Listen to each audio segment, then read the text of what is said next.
බෙන්ගාල බොක්කේ සුලිකුණාටු තත්ත්වය පටන් ගත්තීම යාය කපලා කොල්ලා ගොඩා හොදේ.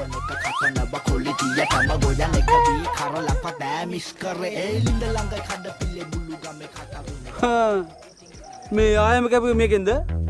කො ඕලින් කපපුවාම වී භාගයට භාගයක් කුඹුරේ. උඩගමේ සෝමේ මාම මොකක් ගෙන ලන්න දැන් ඒක ජනරංජන කරජ් එකේ. හිතන් ඇති මහලුකු වීරකමක් කරා කියලා ඕකෙන් කපලා. සෝමේ මුදලාලි වගේ හොයන්න බලන්න නැතුව ආවට ගියට වැඩ කරන මිනිස්සෙක් නෙමෙයි මම. මේක ඇවිල්ලා ඩීමෝ එකෙන් ගේන ඔරිජිනල් ලෝවල් හාවිස්ටර් මැෂින් එක. අපතේ යාම අනිත් මැෂින් වලට සාපේක්ෂව නැත්තටම නැත්තරම්. මේකේ තියෙන වේගය වගේම පළලින් වැඩි කටයබාරක නිසා ඕන මුගුඹුරක් ඉක්මනට කපන්න පුළුවන්. අනිත් එක මේකේ කල්පයවත්ම අමතර කොටස් කියන බය වෙන දෙයක් ඇත්තෙම නැහැ. මොකද දැන් ඩීමෝ එකේ අලුයන් පස්සේ සේවාව සුපිරි කියලා හැමෝම දන්නවනේ. කොහොමද බඩු සුපිරි නේ? ලෝවල් හාවිස්ටර් මැෂින් එකක් ගද්දී ඩීමෝ ලගෙන් ඔයාලට අවුරුදු 2ක අසම වගකීමක් හම්බ වෙනවා. සෝමේ මුදලාල්ලා වගේ වැඩ කරන්නේ නැතුව ඩීමෝ එකෙන් ගේන ඔරිජිනල් ලෝවල් හාවිස්ටර් මැෂින් එකක් ගත්තොත් එහෙම යායම කොට දා ගන්න පුළුවන් කිඳිරි ගන්න නැතුව. මාරයි නේ මල්ලි.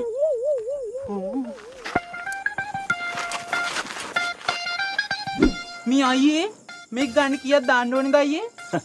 මේක තමයි මල්ලි ලංකාවේ අඩුම ගාණක් දාලා ගේන්න පුළුවන් හාවෙස්ට් එක. මරුනි. උඹලා ඉන්දියාවේ දාව කිව්වේ. අරුව සිංහල කතා කරන්නේ නේද? මෙන්න මෙයාගේ මේ පිස්සු වැඩනේ. දැන් අපිට මේ ආයෙ වැඩ නැද්ද කියන්නකෝ. මෙතන අපිට සාරිය අන්දලා දවසට රුපියල් 10000 දෙනවා කියපින්දනේ මම මුන් ටිකක් අතරගෙන මේ වැඩට ආවේ. සි.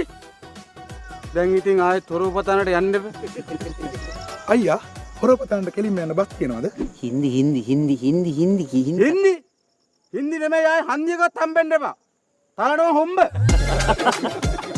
ඉත්තා මෙහෙවර යන්න.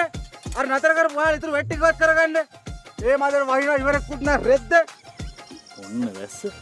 නම යන්න. නතර කරපියව. රෙද්දලාගේ බණ්ඩන් ගියාම මතර කිලිබිලි වෙලක් නෑ. එවුනේ වඩාලින්ද අපේ වැඩක් පාලු කරගෙන. මාරයිනේ මල්ලි.